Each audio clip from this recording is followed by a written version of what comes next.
Boa noite, irmãos. Graça e paz a todos. Estamos iniciando mais um culto para a honra e glória do nosso Senhor e Salvador Jesus Cristo. Convido a igreja a se colocar de pé para nós começarmos orando ao nosso Deus, orando ao Espírito, para que a nossa mente e o nosso coração estejam abertos para ouvir a mensagem, para entender essa mensagem. Vamos orar?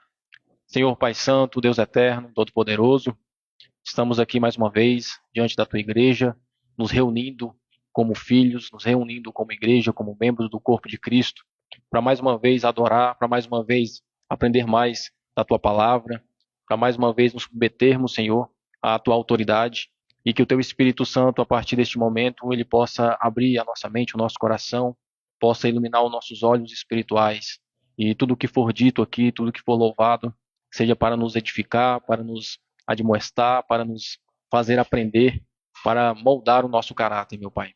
Fala conosco essa noite, é o que eu te peço, no nome do Senhor Jesus. Amém. Convido o grupo de louvor.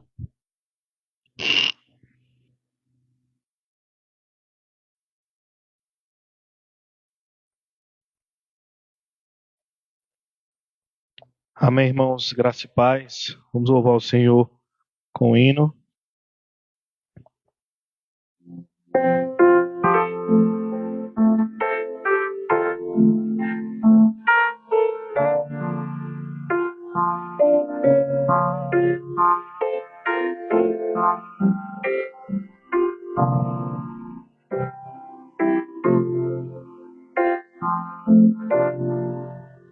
O de cruz se erigir, dela o dia fugir, como emblema de vergonha e dor.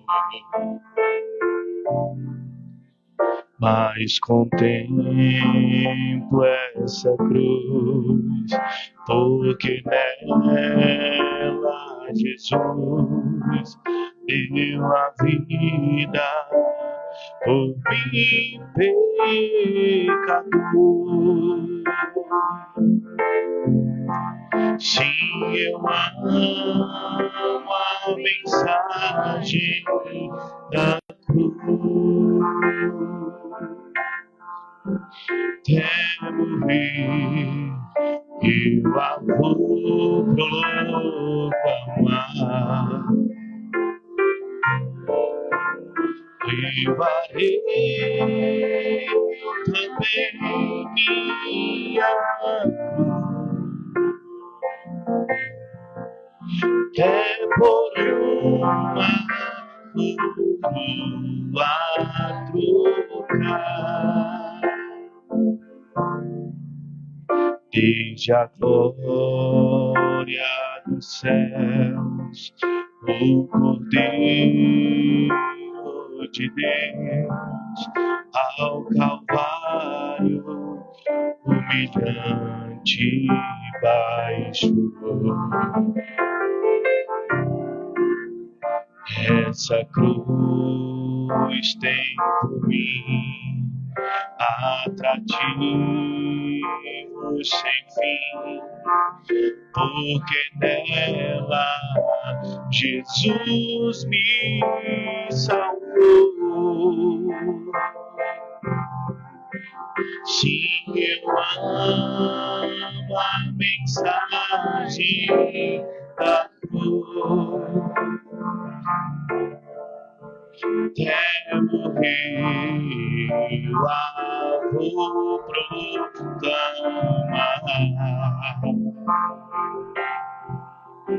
Levarei também minha cruz,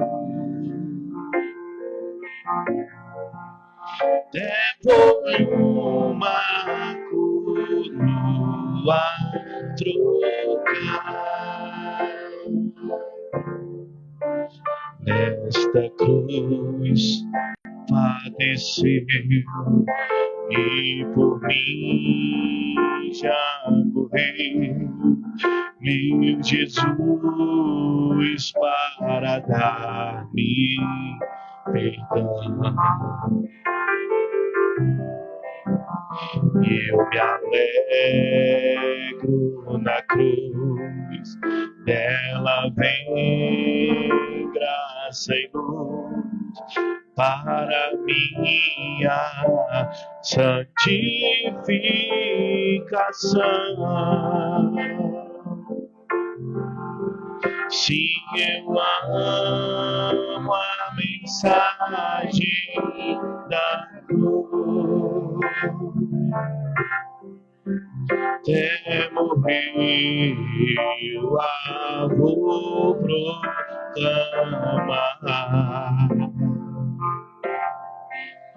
Levarei eu também minha cruz, é por uma coroa trocar. Levarei eu também minha cruz,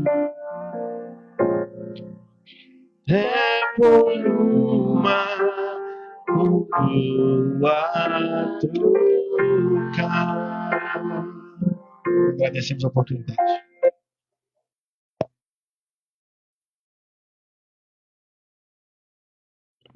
Amém, glória a Deus. Essa noite, o pastor Júnior vai trazer uma mensagem, exposição em Romanos, continuação da carta. E essa mensagem vai falar sobre fé. É um tema muito falado na igreja, muito pregado, dentro daquele contexto em Romanos. E eu trouxe uma pequena reflexão no livro de Hebreus. Convido os irmãos a abrirem a Bíblia comigo. É uma passagem bastante conhecida também. O assunto, o tema dessa noite é fé, veículo da salvação, a fé como meio da nossa salvação, a fé verdadeira em Cristo Jesus, aquela que salva, aquela que nos redime, aquela que nos transforma, a que nos faz virar novas criaturas, ter um novo nascimento. Mas hoje nós vamos refletir um pouquinho aqui no livro de Hebreus, capítulo 11, passagem bastante conhecida. Hebreus, capítulo 11, até o verso 6, do 1 ao 6. Amém? Para nós contextualizarmos, o livro de Hebreus, ele provavelmente foi escrito entre os anos 62 a 70 depois de Cristo. Não se sabe ao certo o ano correto, mas se sabe que ele foi escrito antes da perseguição que ocorreu no ano 70 depois de Cristo. Então, foi escrito um pouquinho antes dessa perseguição. Essa carta ela é endereçada às igrejas para mostrar que Cristo ele é superior, ele é Deus. Então a gente vai ver sempre essa carta exaltando a figura de Cristo, colocando ele como um ser superior, um ser excelso, como no grego ele traz aqui nessa carta. E é uma carta que nós não sabemos ao certo quem escreveu. Então é uma carta que, uma das poucas cartas, vamos dizer assim, do Novo Testamento que as pessoas têm dúvidas quem escreveu. Muitas pessoas dizem que pode ser Paulo, outros dizem que pode ter sido Apolo, outros dizem que pode ter sido qualquer dos presbíteros que substituíram os apóstolos naquela época. Mas o certo é que essa carta, esse tratado aqui teológico da superioridade de Cristo Jesus, ela foi entregue para ser lida nas igrejas e ela entrou no cânon bíblico como um texto sagrado. Então essa carta ela é muito importante, ela é fundamental para nós conhecermos a superioridade de Jesus, como ele é superior aos anjos, como ele é superior aos mundos, como ele tem superioridade, como ele deve ser exaltado como Deus e não somente como homem. Então nós vamos ler essa carta aos Hebreus, nós vamos identificar esse autor querendo passar isso a essas pessoas, querendo passar isso a essas igrejas que estavam sendo perseguidas. Foi escrito isso aqui há alguns anos antes da grande perseguição de Nero, do imperador Nero, que nós já sabemos que arrasou a igreja, que matou muitos cristãos, que perseguiu a igreja de Cristo aí por muitos anos. E esta carta ela vem mostrar à igreja que Cristo é superior, independentemente do que aconteça, do que estava acontecendo, daquele sistema mundano ali opressor em cima da igreja de Cristo, em cima daquelas pessoas. Jesus ele é superior a isso. E é a ele que nós devemos recorrer. É a Ele que nós devemos ter a nossa fé ancorada, né? E aí a gente vai ver muitas passagens mostrando que Cristo ele é o nosso sumo sacerdote, que Cristo é aquele que entrou no Santo dos Santos, que nós devemos estar conectados através da âncora da fé. Essa carta é uma carta que nos faz ser fortalecidos em momentos de dificuldade, porque foi nesse contexto que foi escrito para as igrejas de Cristo, para as igrejas daquela época. E aqui no verso 11, no capítulo 11, do verso 1 ao 6, a gente já sabe de qual é salteado esse verso, né? Um verso bastante conhecido sobre o que é fé, né? Quando a gente pergunta o que é fé para um cristão, o cristão ele tem que ter em mente o que é. E aqui está a definição da palavra fé. Aqui está a definição teológica do que significa ter fé em Cristo. Assim como em Tiago vem falar sobre a credulidade, né, que nós já vimos também, Tiago quando fala que até os demônios, até os anjos creem que Deus existe, que é a credulidade, que isso não salva. Diferentemente disso, a fé, que é mostrada aqui, é a fé salvífica. É uma fé substancial, é uma fé que modifica o homem, que nos conecta com Deus através de Cristo Jesus. Então, do verso 1 ao verso 6, capítulo 11, o livro de Hebreus diz assim, eu trouxe na versão da King James, e diz assim, ora, a fé é a substância das coisas pelas quais esperamos, a evidência das coisas não vistas, porque por ela os antigos obtiveram um bom testemunho. Através da fé nós entendemos que os mundos foram moldados pela palavra de Deus, de modo que as coisas que são visuais não foram feitas das coisas que aparecem. Pela fé, Abel ofereceu a Deus um sacrifício mais excelente do que Caim, pelo qual alcançou testemunho de que ele era justo, testificando Deus sobre os seus dons, e através disso, depois de morto, ainda fala. Pela fé, Enoque foi transladado para não ver a morte, e não foi achado, porque Deus o transladara, porque antes da sua transladação, ele tinha testemunho de que agradava a Deus. Porém, sem fé é impossível agradar-lhe, porque é necessário que aquele que se aproxima de Deus acredite que ele exista e que é galardoador daqueles que diligentemente o buscam. Eu gostaria de trazer essa pequena reflexão, irmãos. Nós não vamos expor aqui de forma aprofundada, verso a verso, né? Porque se a gente fosse fazer isso, nós teríamos que voltar ao capítulo 10 para entender aqui todo o contexto. Mas eu gostaria de tirar essa pequena parte, né? Esse pequeno pedaço de Hebreus, esses 6 versos aqui, para a gente trazer uma reflexão em cima do tema dessa noite, né? Nós já sabemos que a salvação ela é dom de Deus, isso aqui é claro para nós já sabemos disso. Sabemos que é concedido pela graça, nós já estudamos lá em Efésios capítulo 2, né, já estudamos em Colossenses, estamos estudando em Romanos, que a fé e a salvação ela é dada pela graça, que ela não é apenas um otimismo, ela não é apenas uma crença vaga em alguma coisa, né, crença em alguém que não seja Cristo. Nós já sabemos que ela é algo que nos traz uma confiança inabalável. É algo que nos faz ser fortificados internamente, independentemente daquilo que acontece no cosmos, né, no mundo, à nossa volta, os acontecimentos externos. É algo que Deus coloca no nosso coração e que nos faz ter certeza daquilo que nós não vimos ainda. Eu acho interessante essa definição de fé, de uma certeza daquilo que a gente não vê, né? Porque principalmente criança, quando a gente vai falar para a criança que Deus existe, e a primeira coisa que eles falam é que eu não consigo ver Jesus, por que eu não consigo ver Deus? E a gente precisa explicar de forma irracional, né, não é lógica, de que vai chegar um momento em que essa fé será colocada no coração dele, que ele não vai precisar ver. Porque tem um momento em que nós precisamos, logicamente, racionalmente, tentar entender o que é a fé. Mas a fé é justamente o contrário. Quando ela é imputada no nosso coração de forma irracional, nós entendemos a nossa teologia, entendemos quem é Deus, entendemos o sacrifício, porém, racionalmente, nós não conseguimos implantar essa fé no nosso coração. Isso é feito de forma irracional. Isso é feito de forma sobrenatural. Isso é uma substância, né, como diz a palavra aqui na King James, que eu gosto dessa tradução, a fé é a substância das coisas pelas quais esperamos. E se a gente ler aí no rodapé da King James, ele vai explicar que a palavra grega para substâncias aí é uma palavra que quer dizer ligação, uma confiança, algo como se você estivesse conectado. Então é algo que eu e você não enxergamos, que eu e você não vimos, que eu e você não apalpamos, mas temos certeza disso. E é uma fé em alguém, em Cristo Jesus. É uma fé numa pessoa que veio, que nós não vimos, né? Que nós sabemos que existiu através da história, mas que nós não vimos. Que não chegou a conversar pessoalmente, face a face conosco, que nós ouvimos as suas palavras através do texto sagrado. Que nós ouvimos ele falar conosco através do nosso coração, através do Espírito Santo. Mas que nós não chegamos a ver como nós vemos os nossos pais, os nossos filhos, mas nós temos certeza que ele existe. Nós temos certeza para onde vamos. Nós temos certeza de onde viemos. Um cristão verdadeiro, ele sabe que a origem dele veio de Adão e Eva, que o futuro dele é a glória. Ele sabe que mais cedo ou mais tarde virá um homem, né, glorificado, descer do céu. Olha que coisa mais irracional, né? Olha que coisa mais sobrenatural.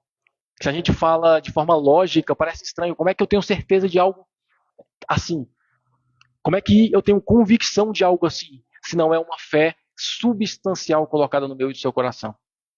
Então aqui em Hebreus, o texto ele quer trazer essa mensagem, de que mesmo vocês não vendo, mesmo Cristo que já morreu há muitos anos, mesmo vocês passando por essas dificuldades e esses problemas, vocês têm convicção de onde vocês vieram e vocês têm convicção de onde vocês vão, para onde vocês vão. Vocês têm convicção que aquele homem que morreu há 40 anos atrás, na época, naquele contexto, aquele homem voltará um dia, aquele homem vive através do Espírito Santo. É essa mensagem que o texto, é essa mensagem que o autor de Hebreus quer passar para aquele povo. E aí no verso 1 diz, ora, a fé é a certeza das coisas que se esperam, na nossa versão aqui, a fé é a substância das coisas pelas quais esperamos. A evidência das coisas não vistas. E como eu disse, a palavra aqui para certeza significa algo que tem uma substância, algo ligado, né? Uma firmeza, algo que indica que você está seguro, mesmo você não vendo, mesmo muitas vezes você passando por dificuldade, você tem uma paz, você sabe para onde vai, você sabe de onde veio, você sabe em quem você está alicerçado, você sabe que não saiu do controle do Deus Todo-Poderoso, você sabe que Cristo ele é superior, ele é a autoridade suprema disso. E quem te dá essa certeza? Não é simplesmente um livro. Quem te dá essa certeza? Não é simplesmente um pastor pregando. Não é simplesmente você orando. É algo interno, é essa substância que se chama fé. É essa substância que é colocada no seu coração quando você se converte, como diz lá em Efésios. E a convicção aqui, no grego também, vai sugerir o quê? Uma prova de realidade. É algo que você tem certeza como real, mesmo que seja invisível. Muitas coisas hoje em dia é invisível, né? Mas a gente sabe que existe. A gente não vê nossos pensamentos, mas a gente sabe que existe. O homem criou a internet, o Wi-Fi, você não vê conexões, mas você sabe que existe. Perceba, é fácil a gente identificar coisas que não são visíveis como verdadeiras, como real. A fé é uma delas. É algo que modifica, que transforma o seu interior, mesmo você não vendo. Mesmo você não apalpando, mesmo você não conseguindo ver de forma material. Ela é algo interno, é algo que fica no seu e no meu coração, que vai te dar convicção, vai te dar certeza de que você está conectado, você está ligado substancialmente a Cristo Jesus. Que você está ligado de forma substancial a Deus. E essa é a certeza que nós temos como cristãos. Essa é a certeza que eu e você precisamos ter. Em 2 Coríntios, capítulo 5, no verso 7, o apóstolo Paulo diz que porque andamos por fé e não pelo que vemos. Olha o próprio apóstolo Paulo agora falando a mesma coisa, né?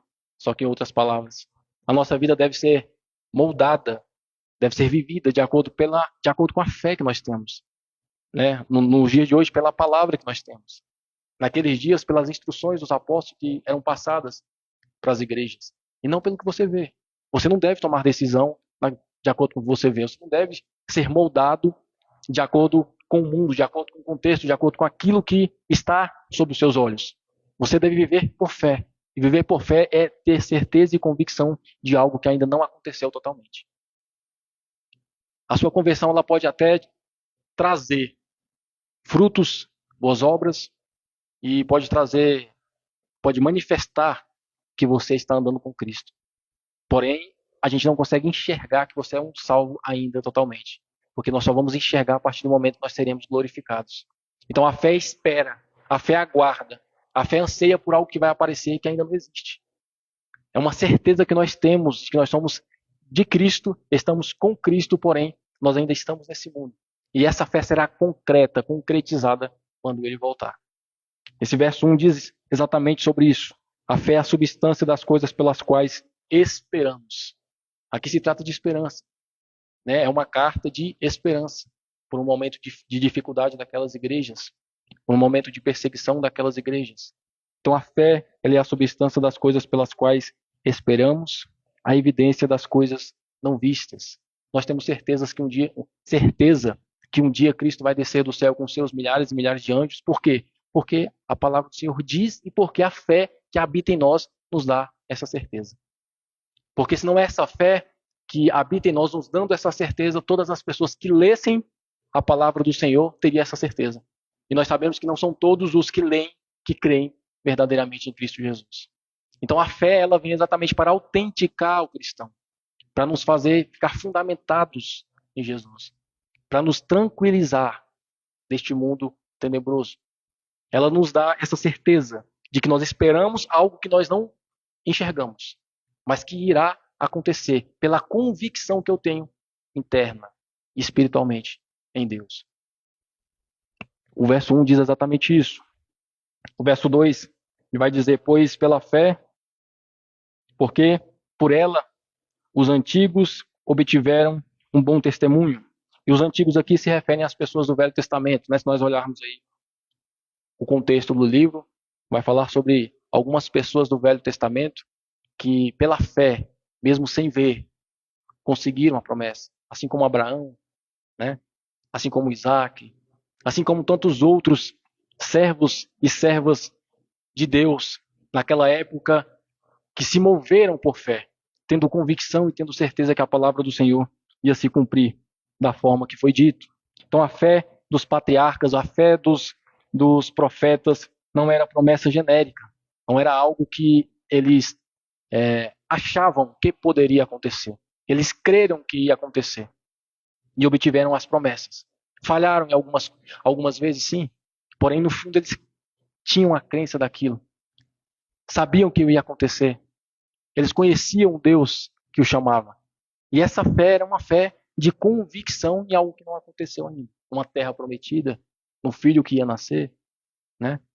Uma promessa de Deus que ia se cumprir há milhares e milhares de anos depois. Mas eles tinham certeza que aquilo que foi dito pela fé, eles alcançariam. E o texto, o verso 2, diz exatamente isso. A nossa salvação, ela foi sempre pela fé. E nós precisamos entender que, como foi dito aqui no Novo Testamento, como foi dito pelo próprio Cristo, que ele voltaria e buscaria os seus, pela fé nós precisamos crer nisso. Pela fé nós precisamos crer nessas promessas. Pela fé nós precisamos esperar a vinda do nosso Senhor e Salvador Jesus Cristo. No verso 3 ele diz, pela fé, através da fé, nós entendemos que os mundos foram moldados pela palavra de Deus, de modo que as coisas que são vistas não foram feitas das coisas que apareceram. Ou seja, pela fé nós sabemos que os mundos, tudo aquilo que nós vemos, foram criados por Deus, que é um ser invisível. Algo invisível criando aquilo que é visível. Um ser invisível que pela sua palavra, que nós sabemos que é Cristo Jesus, criando algo visível. E ele faz esse contraponto mostrando exatamente que o nosso futuro, que a nossa esperança, que o nosso conforto, que a nossa fé, que a nossa confiança não tem que estar em coisas visíveis. Porque as coisas visíveis elas perecem, elas passam. Mas aquilo que é de Deus, aquilo que é a fé, aquilo que é a certeza, a convicção, a substância que é colocada no nosso coração, ela é capaz de nos levar à salvação através de Jesus. Através da fé nós entendemos que os mundos foram moldados, em outras versões foram criadas pela palavra de Deus, de modo que essas coisas, isso que nós vemos, os mundos, elas foram feitas das coisas que não aparecem. Foram feitas do próprio Deus que é invisível. Foram criados por aquilo que é mais importante e que está fora do tempo, que é atemporal, né? Que é o próprio Deus.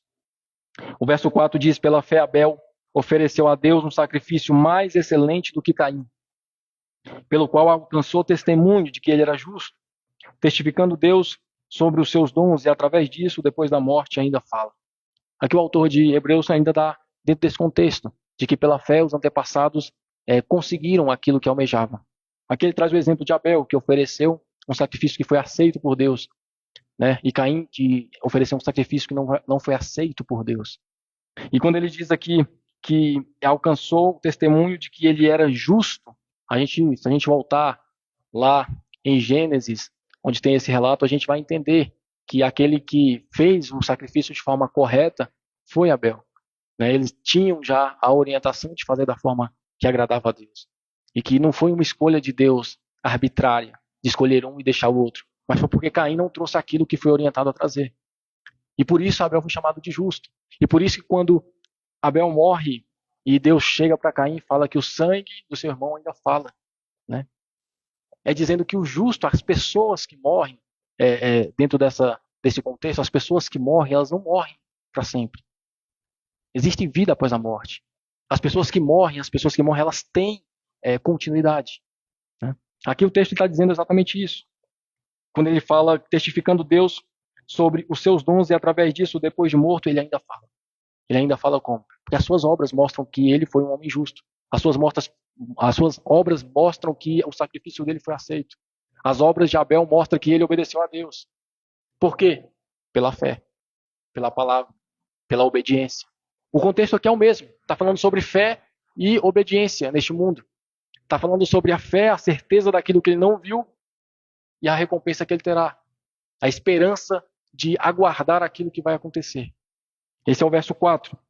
No verso 5, o autor de Hebreus traz: pela fé, Enoque foi transladado para não ver a morte, e não foi achado, porque Deus o transladara.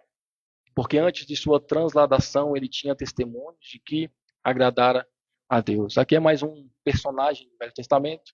Enoque, um homem conhecido como um homem que andou com Deus, e por isso ele foi transladado, né? Por isso ele não foi mais visto, não foi mais achado, né? Ele foi levado ao céu. E aqui o autor de Hebreus traz mais esse exemplo para mostrar que ele, apesar de Deus ser invisível, apesar de Deus não ser algo palpável, aquele homem creu em Deus, aquele homem andou com Deus, aquele homem viveu de acordo com o que foi estabelecido para ele viver, e por isso ele teve a sua recompensa. Ele não foi achado, ele foi levado ao céu. E aí ele vem com uma conclusão no verso 6. Né? Ele diz: porém, sem fé é impossível agradar. Sem fé é impossível agradar a Deus. A fé ela é substancial, mas ela também traz essa responsabilidade. E nós precisamos nos achegar a Deus como pessoas que entendem de forma racional, entendem que Ele nos ouve. Nós precisamos nos achegar a Deus entendendo que Ele é um Deus de verdade e que Ele está postos para nos ouvir, para nos admoestar, para nos orientar, né? Nós sabemos que quem faz esse papel hoje, aqui nesse contexto, é o Espírito Santo. Mas como nós vamos orar sem ter essa fé, sem ter essa certeza que Deus existe, que o Espírito existe, que Cristo existe? É isso que o autor está dizendo. Porém, sem fé é impossível agradar a Deus. Sem fé é impossível que você se achegue a Deus. Sem fé é impossível que Deus te ouça. E ele continua. Perceba. Porque é necessário que aquele que se aproxima de Deus acredite que ele exista. Eu acho interessante o autor de Hebreus escrever isso aqui, porque ele está escrevendo para pessoas, né? Ele está escrevendo para a igreja de Deus. E quando o Tiago fala sobre fé, lá em seu livro, Tiago fala sobre uma não fé, sobre credulidade, né? no contexto. E ele vai falar que tem muita gente que não acredita em Deus, e os demônios, eles acreditam em Deus. E que muitas vezes nós que somos da igreja, que as cartas são escritas para a igreja, nós que somos da igreja, nós nos aproximamos de Deus sem essa fé, sem essa certeza de que Ele existe. Muitas vezes nós oramos de forma superficial, sem a convicção de que Ele está nos ouvindo, sem a convicção de que Ele está de olhos abertos, de que Ele sabe as nossas necessidades, de que Ele está ali pronto para nos ajudar, de que Ele sabe aquilo que nós mais necessitamos, daquilo que nós precisamos de forma interna, de forma espiritual, de forma física, e nós oramos como se fosse um manual, né? Como se fosse de praxe. A hora quando acordo, a hora antes de me alimentar, a hora antes de dormir. Muitas vezes superficial, muitas vezes sem ter a certeza de que Ele existe. E esse verso aqui é para mim e para você. Justamente sobre isso. Porque é necessário que aquele que se aproxima de Deus acredite que Ele existe e que é galardoador daqueles que diligentemente o buscam. É necessário que a gente entenda que Ele está a postos, Ele vive, Ele existe e Ele espera que nós nos acheguemos a Ele com fé. Porque Ele tem recompensas para nós. Esse texto ele fala justamente sobre isso. Para uma igreja que está sendo perseguida, vocês têm uma recompensa. E vocês precisam ter essa confiança. Vocês têm essa recompensa, se não nessa vida, na outra. Se nesta vida aqui vocês morrerem com perseguições, com problemas, com doenças, né, com uma morte feia fisicamente, como os apóstolos, como muitos discípulos, a recompensa de vocês está guardada. Porque é impossível vocês agradarem a Deus fazendo tudo isso sem crer que Ele realmente exista. Porque muitas vezes nós podemos até falar que cremos que Ele existe, mas vivemos como se não. Muitas vezes nós falamos que Ele existe, eu creio nele, porém as nossas atitudes, as nossas ações, a nossa vida mostra que, na verdade, a nossa crença é só uma credulidade. Né? Não é uma fé substancial. É uma crença somente. Não é uma fé que faz você mudar. Não é uma fé que brota no seu coração através do Espírito Santo. Mas talvez é uma crença, um medo. Sei que existe um Deus, porém esse saber somente não é capaz de mudar o meu coração. Quantas pessoas que nós podemos perguntar se você crê, se você tem fé em Deus, as pessoas dizem, eu tenho fé em Deus. Eu creio em Deus, eu sei que Ele existe, porém a vida delas não mostram, né, que essa resposta é verdadeira. Quantas pessoas dizem assim, você tem que crer em Jesus Cristo, mas eu creio em Jesus Cristo. Sim, você sabe que existe. Talvez porque você sabe que historicamente não tem como refutar. Porém, mas não é nessa crença que eu estou dizendo, não é dessa fé que eu estou falando. Estou falando dessa fé aqui, ó, que você sabe que Ele existe, que você se achega a Ele com essa certeza, com essa convicção e sabe que Ele é o Deus que nos recompensa. Sabe que Ele é o Deus que nos dá a salvação. Porque se você tiver essa certeza, a sua vida é mudada. A sua vida é moldada. A sua vida é transformada por essa fé. John Piper trouxe uma pequena passagem que ele diz aqui. Em um de seus livros ele diz que a fé verdadeira não apenas crê que Deus existe, mas se deleita nele como se fosse a nossa maior recompensa. A fé verdadeira não é somente crer que Jesus existe, crer que Deus existe, porque como diz Tiago, eu repito, até os demônios creem e tremem, é o que diz, mas não são salvos. Porque não é uma fé que brota de uma regeneração, de uma salvação, de uma modificação de vida. Então a incredulidade não é um problema intelectual, irmãos. A incredulidade, como diz o texto aqui, ele é um problema mental, moral e espiritual. Quando eu falo mental aqui, eu não falo de físico. Estou falando de espiritualidade. Intelectual somente. Mas moral, mental e espiritual. Porque quando você sabe que a pessoa não crê em Deus, quando você sabe que a pessoa não leva a Deus como algo verdadeiro, a Bíblia nos apresenta isso não como uma pessoa que é muito inteligente, né? O que é considerado neste mundo. O que era considerado no mundo dos filósofos. Ser ateu é sinônimo de você ser muito inteligente. A Bíblia nos apresenta um contexto totalmente diferente. Você não crer em Deus, você não crê que exista um ser atemporal que criou todas as coisas, um ser invisível que criou todas as coisas visíveis. Só de você não crer nisso, isso é um problema espiritual. Seus olhos não foram abertos. Você vive num mundo paralelo, como é dito hoje, né? Você vive num mundo sem fé, sem esperança. Não foi colocado no seu coração ainda a fé que realmente salva. E essa fé não é emoção passageira, né? Porque se fosse uma emoção passageira, essas pessoas, dentro desse contexto aqui, desistiriam da fé, abandonariam a fé, voltariam para suas vidas. Esta fé que é substancial, que é incutida no nosso coração, é uma fé que não é passageira, que não é um pensamento positivo, mas é algo que você tem convicção a ponto de, se possível for, morrer por ela. Perceba, não é somente moral, é espiritual. Não é somente intelectual. Vai muito mais além. É uma convicção que você não tem como explicar. É uma convicção que só quem está ligado a Deus sabe como é. É uma convicção que só quem está ligado a Cristo, ao Espírito Santo, sabe como é estar conectado. E a certeza que eu tenho nisso. O pastor vai trazer que essa fé, ela é um veículo, é um instrumento da salvação, né? Ela nos é dada como meio, como substância, né, que nos liga a Deus. Mas eu gostaria de enfatizar isso. Ela é uma fé invisível, mas é uma fé convicta. É uma fé invisível, mas uma fé que modifica. É uma fé invisível, mas é uma fé que transforma. É uma fé invisível, mas é uma fé que não te deixa da forma que você estava.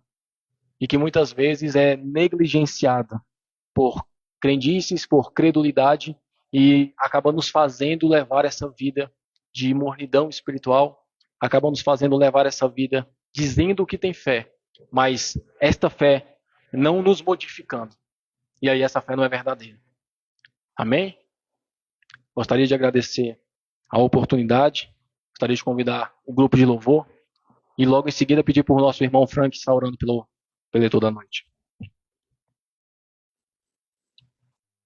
Boa noite, irmãos, graça e paz.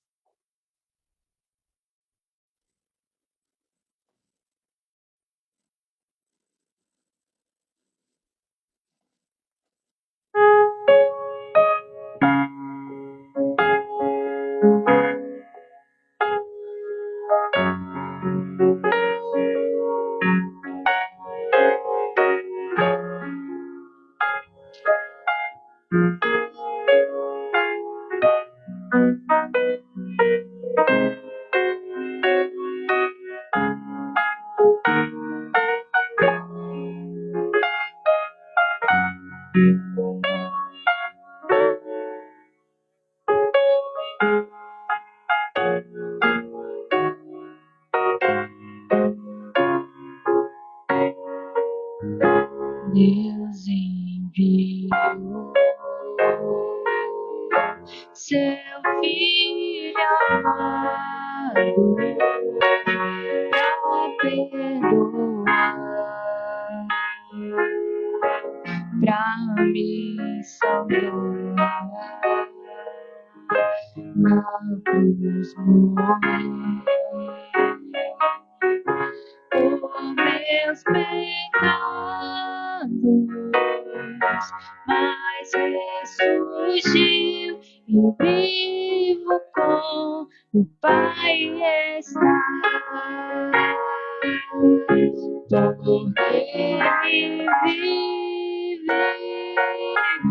posso crer no amanhã. Porque Ele vive, temor não há. Mas eu bem sei que a minha vida está nas mãos do meu Jesus, que vive está. E quando enfim chega a hora em que a morte enfrentarei, Senhor, então terei vitória, irei agora ao meu Jesus que vive está. Ele vive, posso crer no amanhã, porque Ele temor não há. Mas eu bem sei que a minha vida está nas mãos do meu Jesus que vive está. Agradecemos a oportunidade.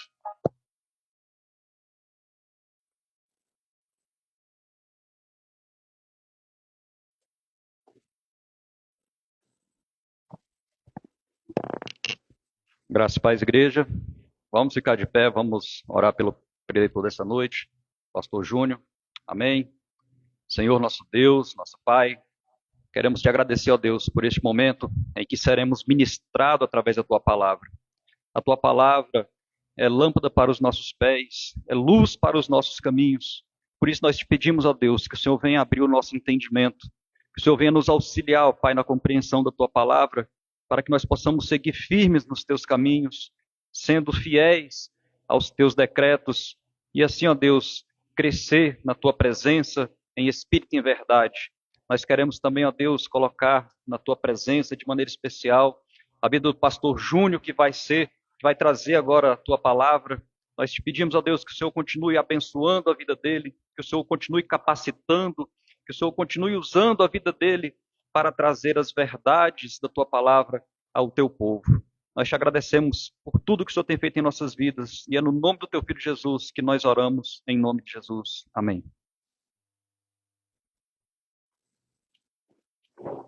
Boa noite, igreja, graças e paz. Deus é maravilhoso. Bem, nós vamos dar continuidade à leitura da carta de Paulo aos Romanos. Na última pregação nós demos início ao capítulo 10. E hoje nós vamos ler do verso 6 até o verso 11. Queria lembrar os irmãos acerca do que nós já vimos até hoje. Nós já vimos que do capítulo 1 até o 3, Paulo orienta a igreja de Roma, a igreja de Deus, que todas as pessoas, tanto judeus quanto gentios, eles se perderam. Eles não conseguiram alcançar a vontade de Deus, agradar a Deus. E nós vimos na metade do 3 até o 5 que Cristo é que nos justifica. Os judeus buscaram se justificar através das leis e achavam que os gentios estavam perdidos. E Paulo traz essa verdade de que nenhum nem outro alcançou a Deus, mas o próprio Deus alcançou o seu povo. E depois nós vimos no capítulo 6 até o 8 que essas pessoas que foram alcançadas por Deus, que foram eleitas por Deus para servi-lo, eles nasceram novamente. E a partir de então, eles têm que viver de um modo diferente. Eles têm que ter um novo estilo de vida, aquele estilo de vida que a Bíblia orienta que eles vivam, de modo que seja padrão do céu, ou seja, agradando a Deus, usando a Jesus como instrumento, como modelo desse estilo de vida. E no capítulo 9, nós já falamos sobre os judeus, que os judeus eles perderam a salvação pelo fato deles negarem a Cristo, não aceitarem que Jesus era o Messias enviado por Deus. Eles acreditavam que não, que eles estavam cumprindo a lei recebida de Moisés por Deus, que aquele homem que cumprisse aquelas leis, ele alcançava a salvação. E de fato isso é verdade, nós vamos ver isso lá em Deuteronômio. Só que é o seguinte, é impossível o homem cumprir a lei. É impossível. E esse não foi o motivo pelo qual Deus deu a lei ao homem. Foi para que nós pudéssemos nos comparar com a insignificância que nós somos diante da grandeza de Deus, do padrão de Deus. Então, os judeus, ao acreditar nisso, eles tropeçaram, eles erraram. E nós, no capítulo 10, nós iniciamos, Paulo inicia no capítulo 10 dizendo que o desejo do coração dele é que todo o Israel fosse salvo. Nós vimos o verso 1 dizendo assim: irmãos, o desejo do meu coração é que a oração de Deus e a oração a Deus por Israel é para que eles sejam salvos. E ele continua dizendo: porque eu dou testemunho de que eles têm zelo, de fato têm zelo pelas coisas de Deus, mas não têm entendimento. Então, irmão, o que eu aprendo com você aqui nessa noite, no início do capítulo 10?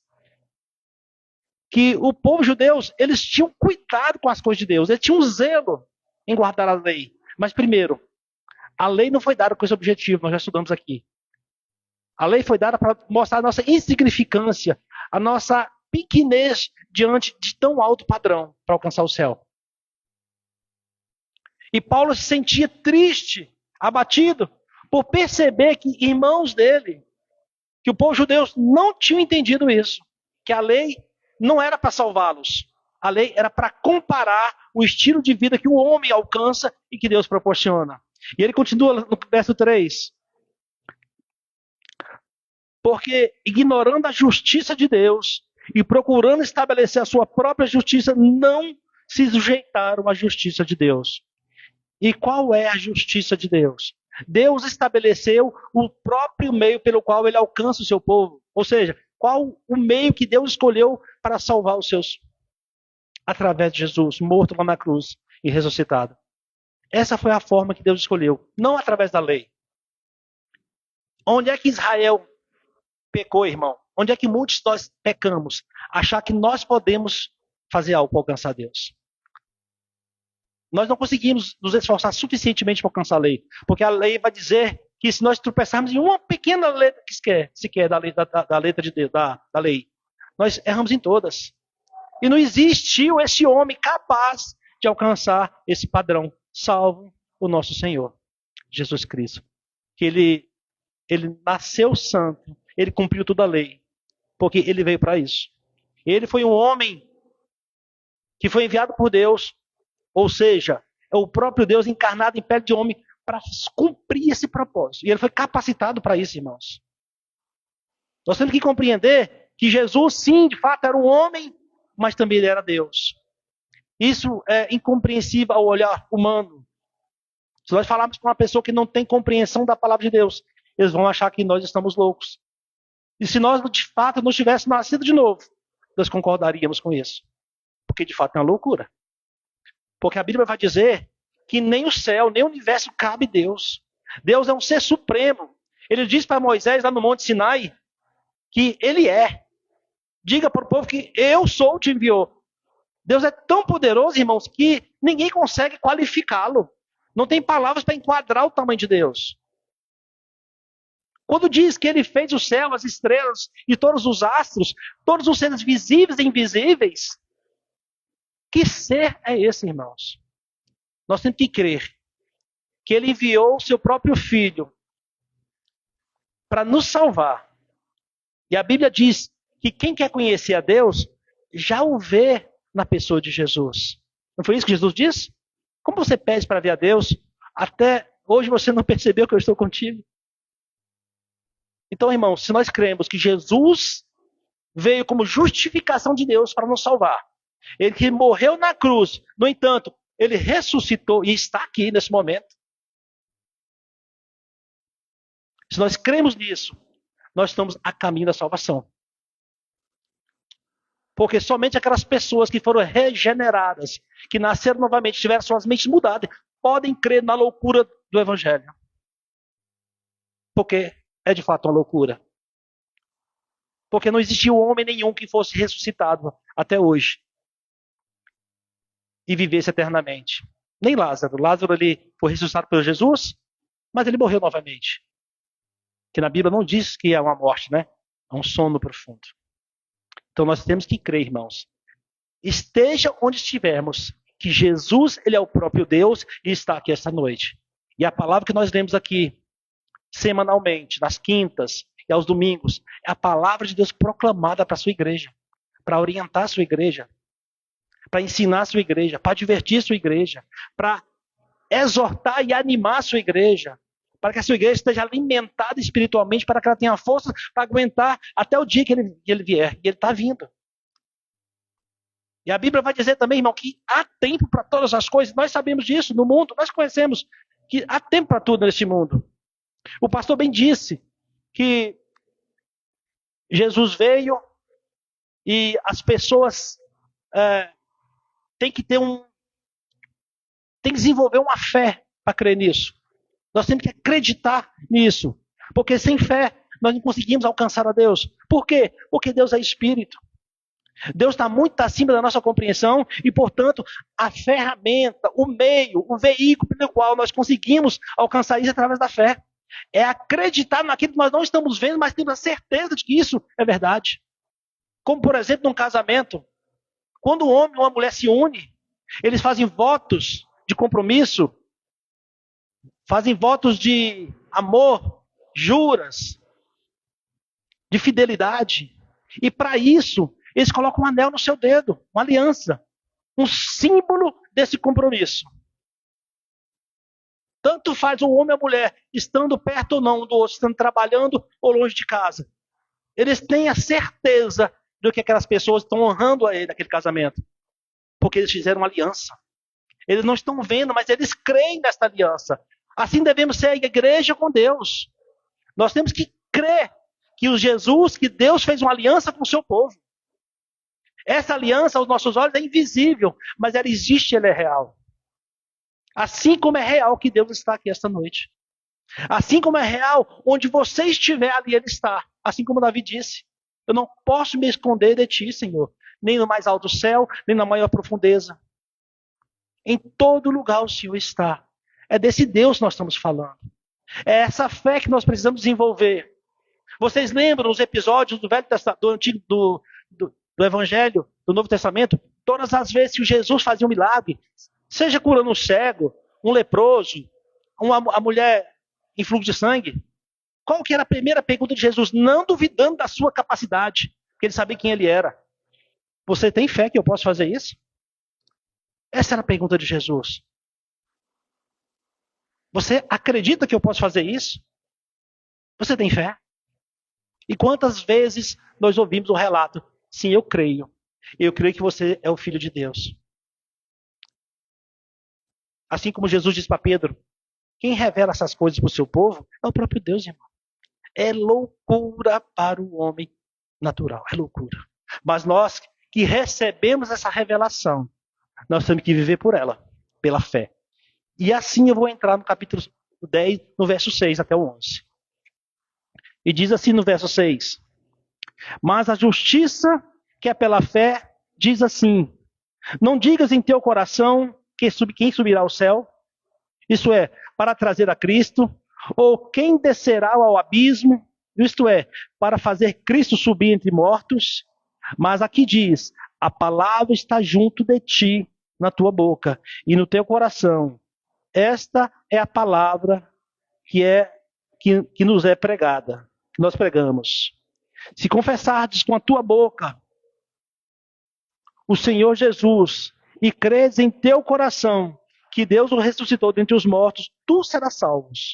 Porque com o coração o homem crê na justiça e com a boca faz confissão para a salvação. No 11 diz, porque a Escritura diz, todo aquele que nele crê não será envergonhado.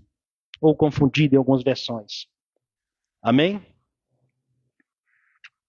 Então, irmãos, aqui no verso 4 diz, nós já lemos, que Cristo é o fim da lei para a justiça de todo aquele que nele crê. O que é que Paulo está dizendo ali? A lei apontava para um Salvador. A lei apontava para o Messias que viria. E para isso Deus deu uma lei, para que o homem andasse de acordo com ela, cumprisse aquela lei. E aqui Paulo diz que o fim dessa lei é Cristo. Só que nós temos que lembrar que Paulo está pregando para os judeus da igreja de Roma. A maioria dos membros da igreja de Roma era judeu. Uma pequena fração era gentil. E o que os judeus criam? Eles criam no Antigo Testamento. Eles criam na lei que Moisés tinha recebido de Deus. E por ela, eles se guiavam. Por elas, eles se, entre aspas, se justificavam. Por ela, eles acreditavam estar alcançando a salvação. Ou seja, pelo seu esforço. Depende de mim. Depende de você. Se você cumpre, você é salvo. Mas como cumprir uma lei tão minuciosa, tão cheia de detalhes, tão santa, ao ponto de homens como nós não conseguimos alcançar? Porque imagine, irmão, numa escala de 600 leis entre conceitos e preceitos, porque a lei não era só os 10 mandamentos. Você está lá no finalzinho, na 40ª, não sei o quê, você erra, você volta para o começo. Essa lei foi dada, como o pastor já trouxe em estudo, para nos educar, para nos ensinar como aio, como professor. É para ensinar o povo de Deus. Para mostrar, está vendo como você não dá conta?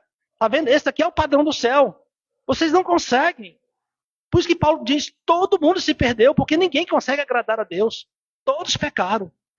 Todos carecem da manifestação de Deus em suas vidas. E aí que entra Jesus. E aí Deus se encarna e vem como homem para nos justificar. Ele diz aqui, no verso 5, porque Moisés descreve a justiça que é pela lei. O homem que faz essas coisas viverá por ela. Aqui ele está se referindo ao Velho Testamento, em Levítico. Porque lá diz assim, Deus dá os mandamentos, dá a lei todinha e fala assim, olha, essa aqui é o padrão do céu, essa aqui é a lei. O homem que conseguir guardar essa lei, ele vai viver dela. Ou seja, você dá conta? Você é capaz? Sou capaz. Então você vai ser salvo por ela. Só que ninguém consegue. É impossível. É impossível. Só que a interpretação dos judeus era, bom, se é para guardar a lei, então assim, depende de mim, então eu vou me esforçar para guardar a lei. E até então vivem pensando nisso, guardando a lei, se justificando, tentando se justificar. É uma forma merocrática, acho que eles tinham mérito. E esse é o maior engano de muitos judeus, de muitas pessoas até hoje. Achar que depende de algo que você faça para agradar a Deus. E depois ele continua dizendo, porque Moisés descreve a justiça que é pela lei. Pela lei. O homem que faz essas coisas viverá por ela. Mas a justiça que é pela fé, aí já está falando da justiça de Deus. Qual que é a justiça de Deus? É o Cristo. Mas a justiça que é pela fé, ou seja, Cristo, diz assim, não digas em teu coração, quem subirá ao céu, isso é, para trazer a Cristo, fazer Cristo descer? Ou, quem descerá ao abismo, isto é, para fazer Cristo subir dentre os mortos? Observe, irmãos, o que ele está falando é o seguinte, não é necessário você se esforçar para ir fazer o impossível, porque cumprir a lei é impossível, para trazer a salvação, para trazer Cristo para si, trazer o perdão, trazer a justificação de Deus. Como é que você precisa se esforçar para ir até o fundo do abismo, para trazer essa lei para o seu coração? Ou atravessar um mar? É isso que ele está dizendo. Não é necessário isso. O homem não consegue fazer isso. Ele coloca aqui de modo que seja uma coisa, aos nossos olhos, claramente impossível do homem fazer. Não há nada que eu possa, não há esforço, não existe aquele homem que consegue se esforçar tanto, que tenha tanta capacidade para ir ao abismo, para buscar essa lei, para ir subir até o céu, para buscar essa lei, para dela viver. É isso que Paulo está dizendo. Não tem como fazer isso. Ele diz assim, e aqui no 8 ele vai dizer, mas o que diz? A palavra está junto de ti, na tua boca e no teu coração. Esta é a palavra de fé que nós pregamos. Aqui ele está se referindo ao Velho Testamento também, lá em Isaías. Se os irmãos quiserem abrir lá em Isaías, vamos abrir lá em Isaías. Isaías, no capítulo 28, no verso 16. Isaías 28, 16. Diz assim, portanto, assim diz o Senhor Deus, eis que eu ponho em Sião, por alicerce, uma pedra que é pedra a toda prova, uma pedra preciosa, de esquina, um alicerce inabalável. aquele que crer nela não se apressará, ou seja, não será confundido. Paulo está dizendo aqui que o homem não precisa se esforçar ao ponto de fazer coisas absurdas que ele não vai alcançar a salvação. Ele não precisa ir atrás dessa lei. Ele não precisa ir até o céu, ir até o abismo para buscar a Cristo. Cristo já está entre nós. O próprio Deus o enviou para estar entre nós. E quando ele diz aqui que a palavra está junto de ti na tua boca e no teu coração, não foi assim que Jesus disse? Eu estarei com vocês todos os dias até a consumação do século. Jesus não disse para mim, para você, eu vou, mas vou enviar o Consolador, para que eu não vos deixarei órfão, estará com vocês todos os dias até que eu venha. Então o próprio Cristo habita dentro de mim e de você. O próprio Cristo que morreu na cruz e ressuscitou, ele nos justifica, ele nos capacita para agradar a Deus. Não de uma maneira que nós precisamos nos esforçar a isso, mas nós temos que crer nisso. Nós temos que desenvolver esta fé, é acreditar que o Deus Todo-Poderoso, Criador de todas as coisas, habita dentro de mim e de você. É acreditar que o mesmo Deus que criou todas as coisas nos capacita e nos escolheu para morar com Ele por toda a eternidade. Como eu bem disse, há tempo para todas as coisas, nós estamos caminhando para o fim dos tempos. Porque a palavra diz que ele diz que eu voltarei. Mas para isso, Deus deixou sinais para a sua igreja se orientar em que tempo nós estamos vivendo. Eu tenho certeza que cada um que está aqui me ouvindo esta noite sabe em que tempo nós vivemos. Porque os sinais estão aí para todo mundo. Essa fé, irmão, que eu estou falando, que o pastor trouxe, essa fé que nós estamos falando, a fé que Paulo apresenta no Evangelho, ela foi imputada, ela foi colocada no meu e do seu coração. Porque até isso é incapaz, nós somos incapazes de produzir. Nós não conseguimos produzir essa fé para crer no carpinteiro que era filho de Deus, que morreu e ressuscitou e está hoje entre nós. Porque é loucura para os homens, é loucura para nós, os não regenerados. Mas nós que fomos nascidos de novo, nós que fomos regenerados, nós que tivemos uma mudança de mente, nós cremos porque assim aprove a Deus que seja. E olha Paulo que diz aqui, no verso 9, se confessares com a tua boca, se confessares com a tua boca o Senhor Jesus e creres em teu coração que Deus o ressuscitou dentre os mortos, tu serás salvo. É necessário crer. É necessário confessar. Mas como é que nós vamos confessar algo que nós não acreditamos? E ele diz que tem que ser com todo o seu coração, com todo o seu ser. Você tem que adorar a Deus com tudo que você é. O que Paulo quer dizer? Não importa o que você esteja passando na sua vida. Não importa qual dificuldade, ou qual luta, qual deserto você está passando na sua vida. Você tem que crer que esta é a vontade de Deus para mim e para você. Ou nós temos que esquecer a soberania divina. Eu sempre gosto de falar sobre Jó, porque é um exemplo lindo para mim e para você. Que ele diz para sua esposa, para sua mulher, você só aprendeu a receber o bom de Deus, o mal que também vem dele, que o pastor já trouxe, você não sabe aceitar, mulher? Nós que somos resgatados pelo sangue do Cordeiro, nós estamos neste mundo de passagem. Nós estamos aqui, irmão, por um breve período de tempo. Nós que estamos com uns 40, 50, alguns com 60 anos. Nós não estamos mais subindo, nós estamos descendo o morro, irmãos. Sabe-se lá até quantos dias nós vamos estar passando nessa terra, mas estão todos estabelecidos e escritos no livro da vida. O maior erro do ser humano é acreditar que ele tem as rédeas da sua vida na sua mão. É acreditar que ele planeja algo hoje para executar amanhã. O próprio Cristo nos ensina que o homem comprou um celeiro muito maior, construiu um celeiro maior e fez uma grande plantação e falou assim, ali eu vou plantar bastante, eu vou guardar tudo no meu celeiro para viver o resto da minha vida com abastância, com riquezas. E Jesus chama ele de quê? De louco. Louco. Você não sabe que essa noite você mesmo vai perder a sua alma, você vai morrer, você não vai mais ficar aqui, me pedir a sua vida. Nós não temos o controle de nada. Nós somos incapazes de agradar até o nosso parente mais próximo, irmão. Vez ou outra nós estamos entrando em brigas, discussões bobas e banais. Há pessoas que nós cotidianamente, digamos que amamos, no caso do marido e esposa, e no outro dia nós estamos brigando. Nós não conseguimos agradar nem ao nosso mais íntimo, quanto mais a um ser divino como Deus, a um ser celestial, ao ser criador de todas as coisas. Isso é tão difícil para mim e para você compreender, irmãos, que nós ficamos viajando de que nós somos capazes.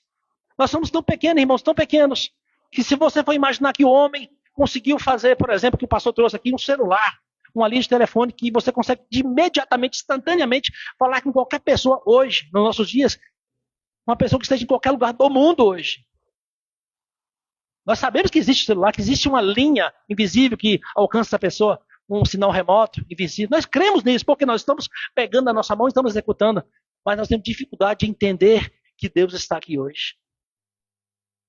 Nós temos dificuldade de entender que nós somos filhos e filhas de Deus. Nós temos dificuldade de entender que nós temos que crer que Ele tem um controle sobre todas as coisas e muitas das vezes nós reclamamos e murmuramos porque simplesmente botamos um pezinho no deserto. Porque sentimos uma pequena dor. Mas nós não sabemos o que é sentir fome. Nós não sabemos o que é sentir dor de verdade. Nós vivemos num país livre, onde se pode adorar a Deus em todo e qualquer lugar, em qualquer horário. Mas não o fazemos porque somos fracos. Porque a nossa fé é pequena. Porque nós não fomos ensinados a servir a esse Deus, a adorar esse Deus. Pelo contrário, nós somos ensinados a crer na força do nosso braço, no nosso esforço. Nós somos ensinados que nós, ao fazermos algo, deveríamos receber um muito obrigado. Mas não.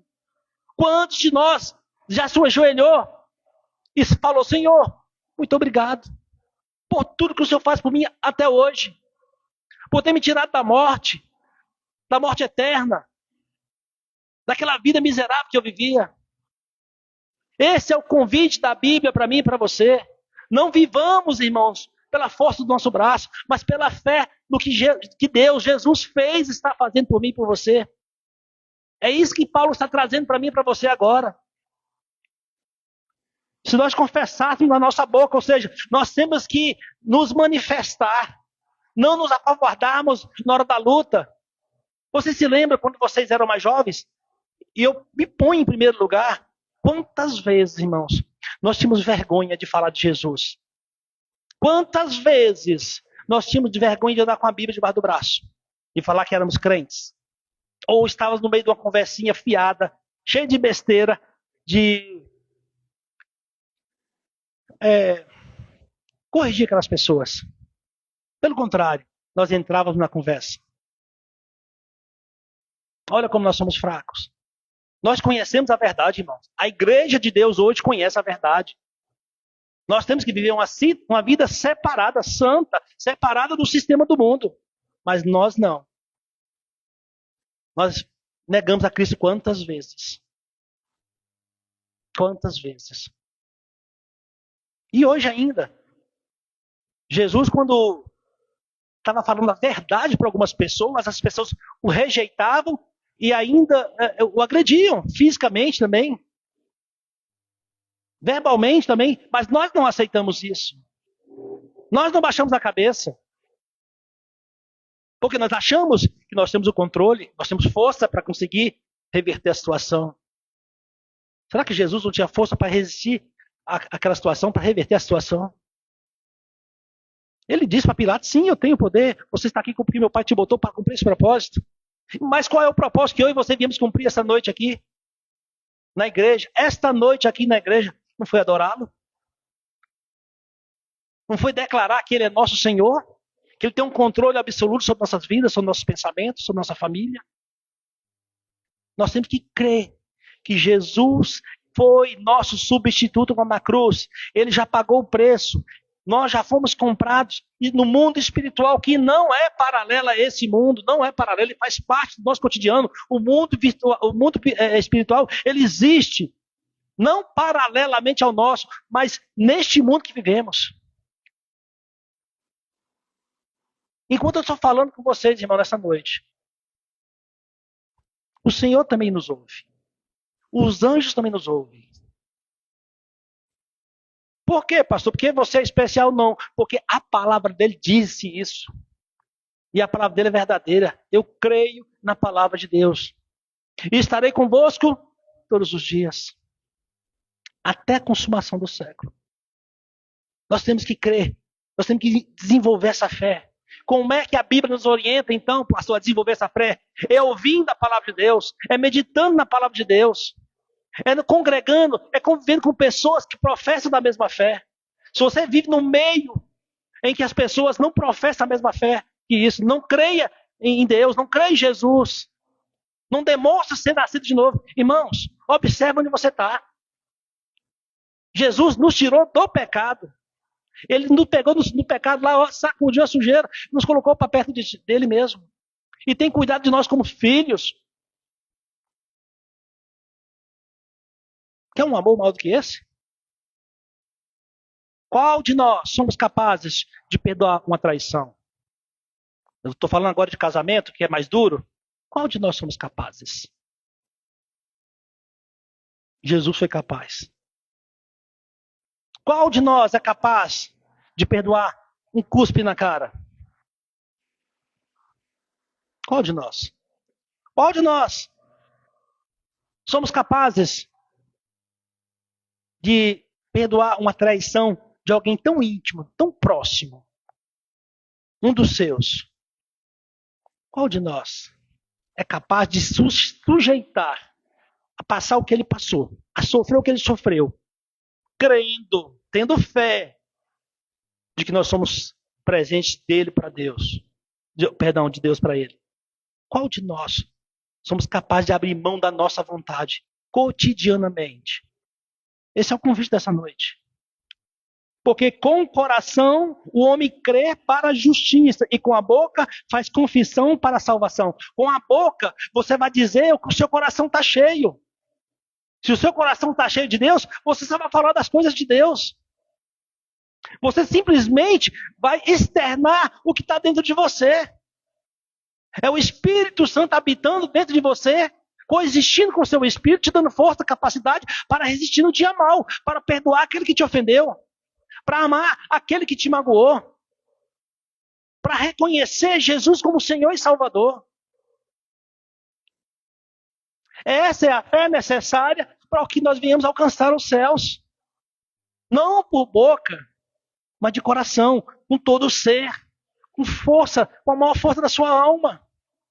Diante de nenhuma situação negando a Deus. Não é porque minha esposa me deixou, não é porque meu marido me deixou, não é porque o filho morreu, não é porque aconteceu isso, que eu perdi o emprego, não é porque o casamento acabou, que a minha vida não presta e tudo acabou. Não. Esta vida é passageira. Esse não é o alvo. Todos nós estamos sujeitos a isso. Todos nós, irmãos, estamos sujeitos a isso. A sofrer e passar por perseguição. Cada um leve a sua cruz, irmãos. A cruz mais pesada do que outras é bem verdade. Às vezes a gente olha para o irmão, parece que a cruz dele é menor do que a nossa. Mas aí eu pergunto para a igreja, quem vai questionar o propósito de Deus na vida de cada um? Não foi isso que Jesus falou para Pedro, quando ele questionou, e esse aí, como é que ele vai morrer?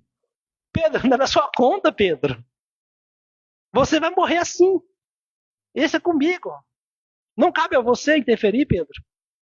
Então, irmão, não olhe para o lado, olhe para cima. O modelo é ele, não é o pastor, não é o irmão, não é a irmã. Jesus é o modelo. Nós temos que estar cheios dessa fé. E aqui diz, porque a Escritura diz, todo aquele que nele crê não será envergonhado. Nós lemos agora há pouco, Levítico. Todo aquele que crê em Jesus não vai ser confundido. Vocês lembram lá no Egito, quando Deus deu ordem a Moisés, fala para as famílias marcar um cordeiro, marcar os umbrais das portas com sangue. E eu vou passar a meia-noite aí. e vão matar quem estiver fora dessa casa. Quem não estiver protegido pelo sangue do Cordeiro. Aqueles que estão protegidos pelo sangue do Cordeiro não vão ser confundidos. Não vão ser envergonhados. Aquele ao qual o Espírito Santo habita não pode ser confundido. Tem que ter a marca da promessa. Tem que ter aliança. Mas, irmãos, entenda, aliança, ou seja, o contrato, o acordo só é válido quando os dois lados fazem sua parte. Jesus já fez a dele. Nós necessitamos, nós precisamos nos esforçar para fazer a nossa. Pastor, mas é muito difícil. Eu estou no corpo, o corpo quer pecar, o corpo quer fazer isso, ele não quer orar, não quer buscar a igreja. É natural do homem isso, gente, é normal. Mas você tem que se esforçar. Jesus, enquanto homem, não disse a mesma coisa lá no Getsemane. Pai, se for possível, afasta de mim esse sofrimento, Pai. Afasta de mim. Mas ele entendeu o propósito. Ele sabia que ele veio para isso. Mas, contudo, não seja feita a minha, mas a tua vontade.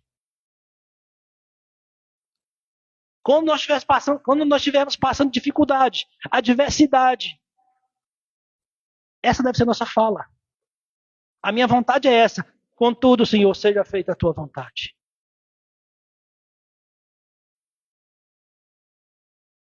Irmãos, Paulo traz aqui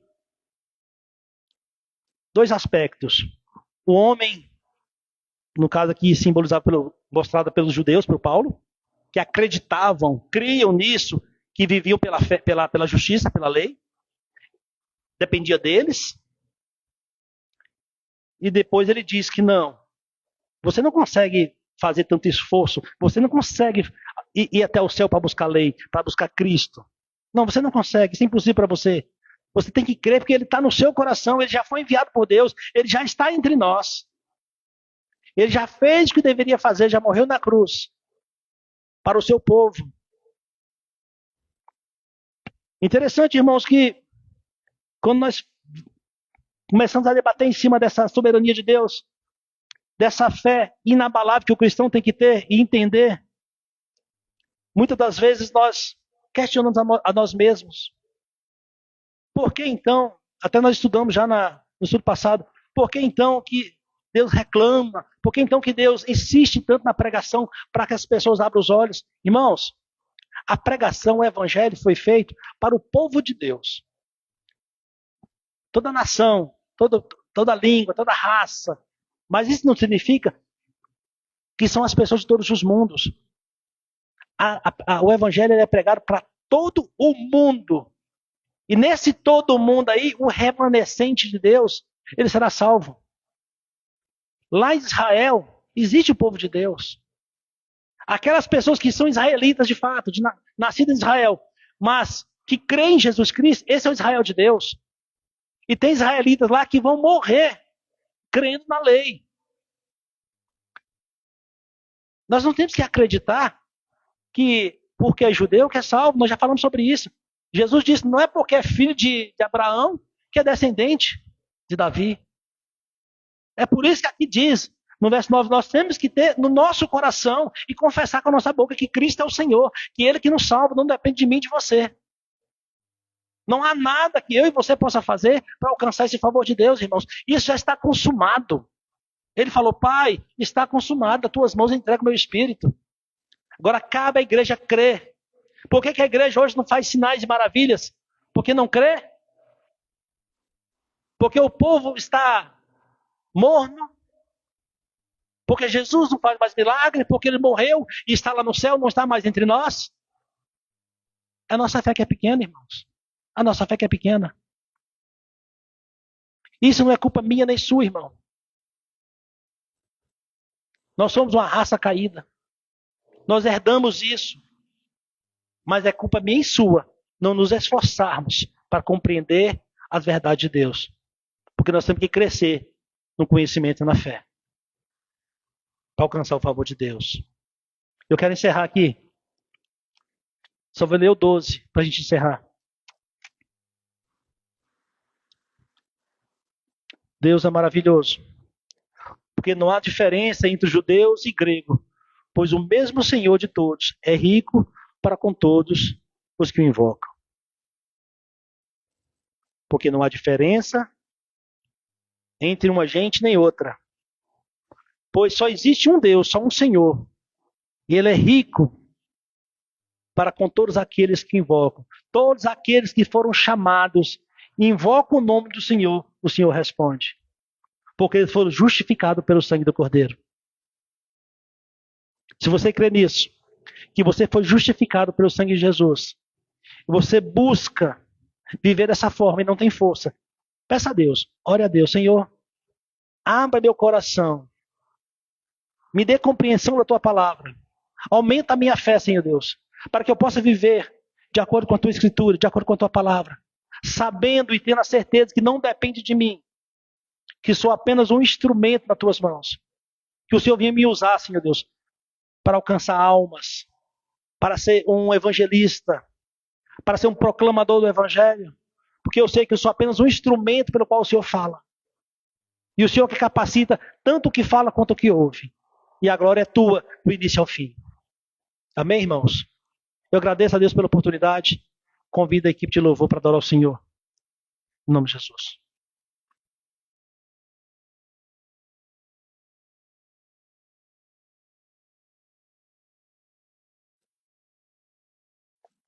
Amém, glória a Deus. Vamos louvar o Senhor.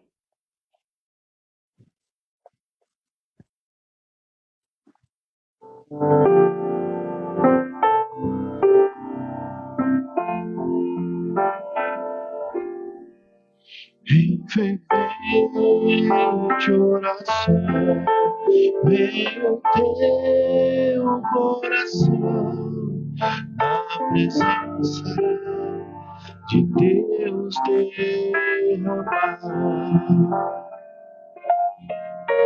mas só podes ver o que estás a pedir, quando tudo deixares voltar. Quando tudo perante o Senhor estiver e todo teu ser Ele controlar, só então há de ver que o Senhor tem poder. Quando tudo deixares voltar, maravilhas de amor te farás o Senhor, atendendo a oração que aceitar. Seu imenso poder te virá socorrer, quando tudo deixares voltar. Quando tudo perante o Senhor estiver e todo teu ser Ele controlar, só então há de ver que o Senhor tem poder. Quando tudo deixares voltar, se orares por Ele, sem o teu coração ter a paz que o Senhor pode dar. Foi por Deus não sentir que tua alma se abriu, tudo deixando voltar. Quando tudo onde o Senhor estiver, e todo teu ser controlar, só então há de ver que o Senhor tem poder quando tudo deixares voltar. Agradecemos a oportunidade.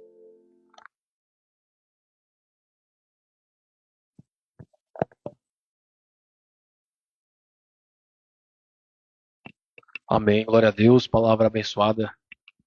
Gostaria de agradecer a Deus pela vida do pastor Júnior, que Deus continue abençoando, trazendo entendimento, sabedoria, continuar trazendo palavras para nos edificar, para nos dar entendimento, né, para nos fortificar na fé, que isso é importante a se fazer nos dias de hoje, né? A gente aprender de forma verdadeira o texto bíblico, de forma verdadeira aquilo que Cristo, aquilo que Deus e o Espírito Santo quer nos passar. E a fé é isso, né, irmãos? Como o pastor trouxe aqui dentro do contexto de Romanos, é aquele que crê em seu coração, aquele que confessar de todo o seu coração, confessar com a sua boca, esse é o verdadeiro que vai invocar o nome do Senhor, né? Posteriormente ele vai trazer os versos seguintes, a gente vai ver uma passagem em Joel, né? Todo aquele que invocar o nome do Senhor será salvo, como uma profecia daquelas pessoas que tiverem a fé verdadeira e que crê em Jesus, em Yahvé, né, o Senhor ali naquele contexto, de forma verdadeira vai ser salvo. Nós sabemos que são salvos as pessoas que têm essa fé verdadeira, que creem em Deus de forma verdadeira. E essa crença nos faz mudar, nos traz mudança de vida, né? Nos faz sair daqui, começar a segunda-feira, a terça-feira, a quarta-feira, com mudança de vida, com transformação, não somente confessando com a boca, mas crendo com o coração. Que crendo com o coração a gente vai ter essa mudança de vida. Amém? Antes de finalizarmos, eu gostaria de trazer alguns recados. Eu gostaria de convidar os irmãos a estarem conosco todas as quintas-feiras, às 20 horas, com o pastor Rafael, trazendo o estudo expositivo do Evangelho de Cristo, né, segundo Mateus. Estamos aí finalizando esse livro. Eu gostaria de convidar os irmãos que estão disponíveis ali, que podem participar presencialmente. Quem não puder participar, que participe aqui pelo Instagram da igreja, né, que possa aprender mais na graça e crescer na graça e conhecimento do nosso Senhor Jesus Cristo. Está sendo um estudo bastante proveitoso, né? Temos aprendido de forma profunda e aplicando na nossa vida, que é o mais importante. E não só aprender, mas aplicar o verdadeiro evangelho na nossa vida para ter mudança, né? Para ter mudança de vida. E próximo domingo, próximo fim de semana, estamos com o culto de ceia a partir das 18 horas. Eu gostaria de convidar a todos a estarem presentes conosco, ceando e trazendo à tona essa ordenança do nosso Senhor Jesus Cristo. Amém? Vamos ficar de pé, vamos finalizar o culto orando ao nosso Deus. Senhor Pai Santo, obrigado por mais esse culto, obrigado por mais essas palavras, por nos orientar, por nos ajudar, meu Pai, com as nossas dúvidas, com as nossas indecisões. Que essa Tua palavra, meu Pai, seja plantada no nosso íntimo, que a gente possa crescer, a gente possa frutificar, possa vir a dar frutos, aplicando o que nós aprendemos aqui no nosso dia a dia. Eu venho te agradecer pelo Teu Espírito em cada um de nós, que esse mesmo Espírito, meu Pai, possa estar iluminando os nossos caminhos, abrindo os nossos olhos, fazendo com que nós caminhemos, meu Pai, todos os dias nos Teus caminhos, fazendo com que nós vencemos as dificuldades, os problemas, que todas as setas do maligno, de tudo aquilo que possa nos influenciar, que possa nos fazer ter cegueira espiritual, que tudo isso possa ser quebrado, meu Pai. Que o Teu Espírito possa abrir os nossos olhos para as Tuas verdades, que o Teu Espírito possa nos orientar na Tua palavra, que a Tua palavra é viva, que a Tua palavra é eficaz, que a Tua palavra nos faz viver verdadeiramente seguindo o Teu Filho Jesus Cristo. Te peço, meu Pai, que nos proteja, nos abençoe, que a Tua mão poderosa esteja sobre nós, sobre a nossa família, sobre o nosso trabalho, que nos proteja de todo o mal, no mundo físico e no mundo espiritual. Que o Senhor possa nos dar uma semana abençoada, cheio de paz, cheio de amor, cheio de tranquilidade, e todas as dificuldades, todos os problemas que acontecerem na nossa vida, que o Senhor possa nos dar força, nos fortificar com o Teu Espírito, para que a gente possa vencer e continuar essa caminhada rumo ao céu. É o que nós te pedimos e te agradecemos no nome do Senhor Jesus. Amém. O culto está encerrado, irmãos. Muito obrigado.